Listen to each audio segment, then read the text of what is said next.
Have you ever watched two people argue over something small, something that doesn't really matter, like the name of a street they drove down once, or the exact words someone used in a conversation years ago?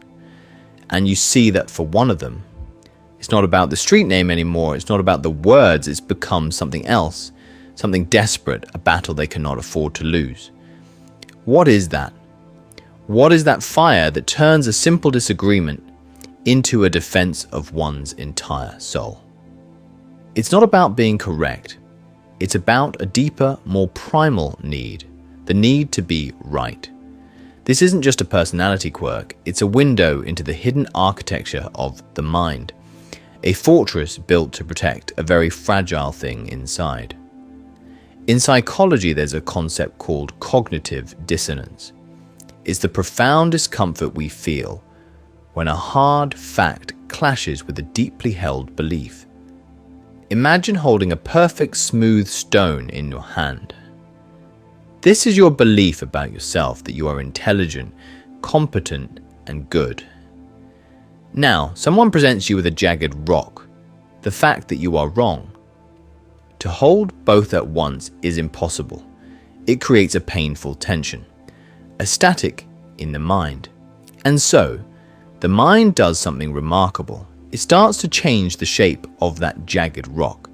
It smooths its edges, it reframes it. It argues that it was actually a stone all along. It attacks the person who brought it. Anything to resolve that painful static.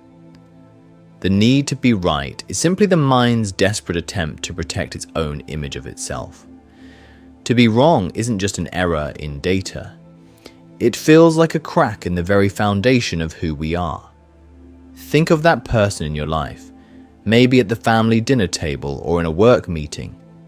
The one who will argue that the sky is green and will find 1,000 reasons why. A specific time of day, a trick of the light, a little-known atmospheric phenomenon. They are not really arguing about the color of the sky. They are in a silent battle to protect their own inner world. Their self-worth has become fused with their correctness. So admitting I was mistaken feels the same as saying I am worthless. This isn't a conscious choice, it's a defense mechanism running on autopilot. A shield against the terrifying feeling of being seen as foolish or inadequate. It's a lonely fortress to live in, because from inside those walls, every conversation is a potential threat, every differing opinion is an attack, and every person is a potential adversary. Connection becomes impossible when confirmation is the only goal. But what if the greatest strength isn't in winning the argument? What if true confidence is found in the quiet ability to say, you know what, I hadn't thought of it that way. The ancient philosophers knew this. Socrates, considered one of the wisest men in history, built his entire philosophy on a single premise. The only thing I know is that I know nothing. This wasn't a statement of ignorance, but one of profound intellectual freedom. It's the freedom to be curious, the freedom to learn, the freedom to be wrong. When you don't need to be right, you are free to discover what is true. You trade the brittle armor of ego for the endless horizon of growth. You are no longer defending a tiny kingdom of one.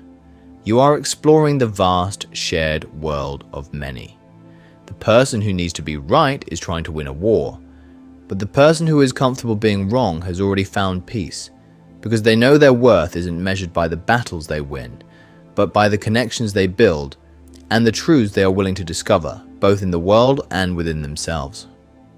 So I leave you with a question. Think of the last time you let go of the need to be right, the last time you conceded a point or simply said, I don't know.